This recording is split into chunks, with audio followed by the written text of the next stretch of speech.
I'm out here because I like to address, the issues of social control and, monetizing hugs, basically.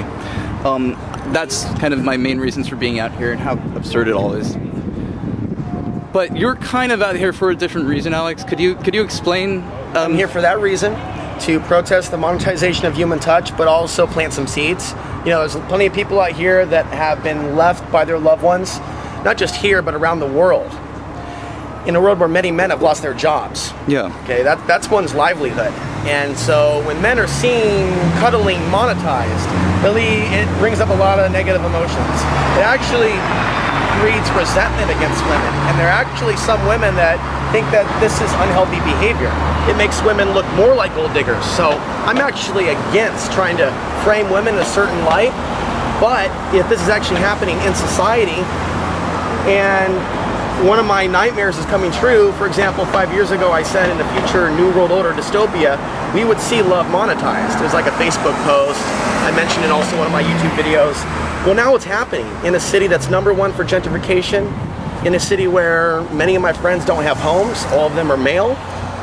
And in some of the workplaces here at restaurants, some of them prefer women that look a certain way as well. So there are, you have racial tensions, you have gender tensions, you have class tensions, and you have sexual tensions. You have a number of tensions all together in this city with a number of social ills. So in no way do I want people to have a bad time, especially men that are going and cuddling. I'm not going to give them any lectures whatsoever. But I want Samantha Hess to hear me. I want Samantha Hess to know that there are some men that are not feeling healed from this whole thing. I'm against it completely. I think that maybe we should have adult conversations about what's going on with our economy, what are our so-called political leaders, presidents doing. We can't keep having these banker bailouts, not to get into politics, but we can't remove the economic reality of what's happening. Because not everybody can live off of a service industrial job at a restaurant or grocery store or gas station. So as Portland becomes more gentrified and more people move here, the idea of monetizing cuddling sounds like it's a step towards something else. Like, what's coming next? Like, handshakes for sale or holding hands for sale. It sounds like a great event. The organizer came down. He was real nice.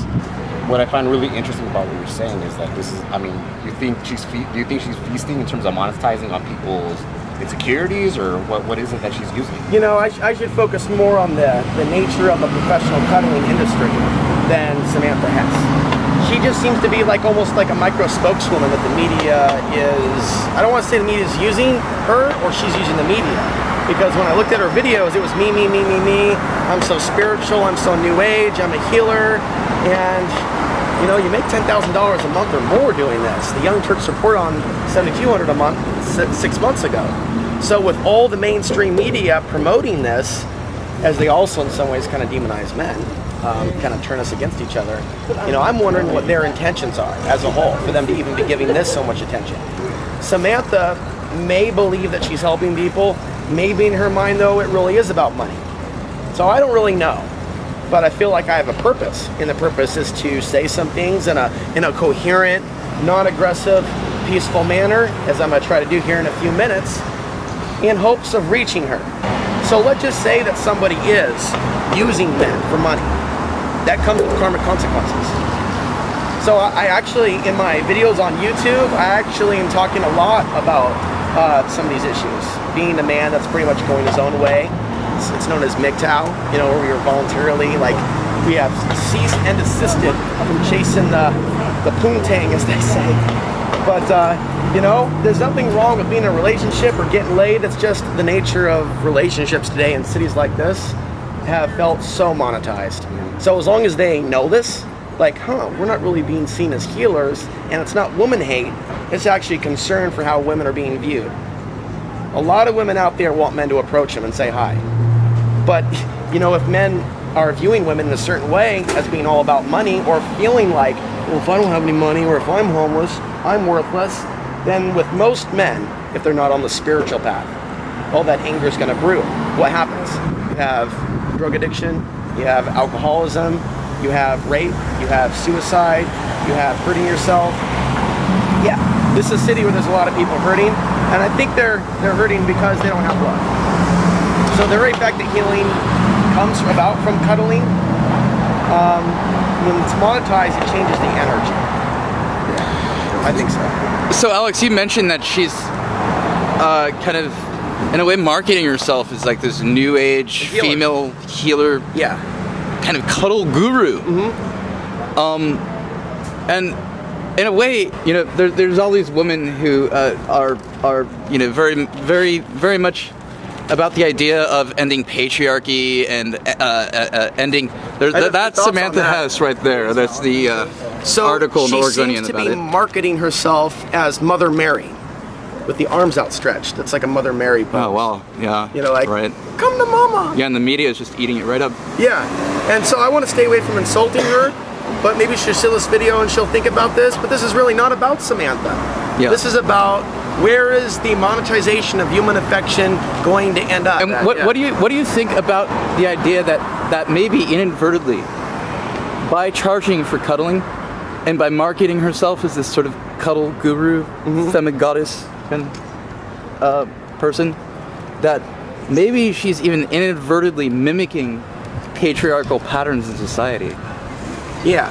Well, there's know? a lot of, I don't want to get too religious or spiritual, but I do think that there is evil in our world, and definitely behind government, and that's the evil that wants to keep men and women under its thumb. So I'm not a really big believer that we're in a patriarchy. Some will even say that we're in a matriarchy, where women are actually making more of the decisions on what to buy. That's why advertisements are constantly going after them. I think that we're in kind of an oligarchy, an evil-archy. We're definitely in a tyrannical system, but to blame it on one gender, I don't think it's conscious, and I don't think it's going to lead us towards understanding how we got here. So, women that think that we're in a patriarchy, though, my suggestion to them is there's a lot of good men out there that are discarded by women. It's a side issue, but a related issue is there still are a lot of women today that like to be with the dominator, that will actually stay with the man after he hits her. And I think that is indicative of something out of whack with our biology. Just got to be honest. I don't necessarily believe it's part of our society. It's like as animals, you know, we have it in as men, some of us, to be in the hunt for a female and to seek a smaller female, and females have it in them to kind of seek a larger male. And I see how there's like some traits in our biology that's driving how women decide which men they're going to be in a relationship with. So some women might see a guy and go, oh, he acts like he's a tough guy. He wears a tap-out shirt. He acts like a jackass at the bar. He may be perceived as a better protector by being a jackass. Another reason a lot of men are doing steroids, you know, is because big muscle still does attract some women. So some men will actually harm their bodies in order to attract a man. It's not just about fighting other men. It's about like looking like your alpha. And so I really think that men and women should think about like, how do we evolve our sexuality now to go in kind of another direction? How do we evolve our consciousness to where we're no longer controlled by our ancestors' biological impulses, because we all got it, which makes living in modern day cities so interesting. So I would definitely say for those that are like, man, we're in a patriarchy, fuck this. I would encourage them to think about the fact that we're all responsible for what world we ended up in. And there's responsibility on both the part of men and women to pick better mates. Honestly, I think that that's the only way we're going to live in a better society. Whatever these politicians say, most of the time, is just propaganda. The politicians aren't really necessarily going to make our streets safer, or there's even so much more to life than the state of the economy, too, you know? And this is what I wanted. I wanted something different, for sure. Everybody in there is cuddling, you know, like kind of feeding into what you're talking about. It's kind of interesting how she allegedly only does interviews with, you know, big media outlets, you know, like CNN and, you know, corporate media outlets, but she won't do interviews with citizen journalists who, you know, have some critical ideas about what she's doing. Okay. Have you guys personally tried to reach out to her? I have, yes. I have online. I sent her a message, which I thought was you know, I was just expressing that you know, I have. We're just gonna go. Some differences in views as far as monetizing hugs go and monetizing cuddling, and that you know, it would be great to do an interview with you about what your views are on it. And I can't remember exactly what I typed, but yeah, nothing confrontational, just just something that was basically criticizing the idea of monetizing cuddling, and she never responded. No response whatsoever. I don't think she's really good at getting back to email. She didn't really get back to me, but I got media credentials for this. I would recommend just, I mean, maybe not with the camera, walk in and ask her, and then see what she does. I think she's better in person than online, but that's just my opinion. What's your name? I didn't get it. My name is Aaron. Aaron, nice.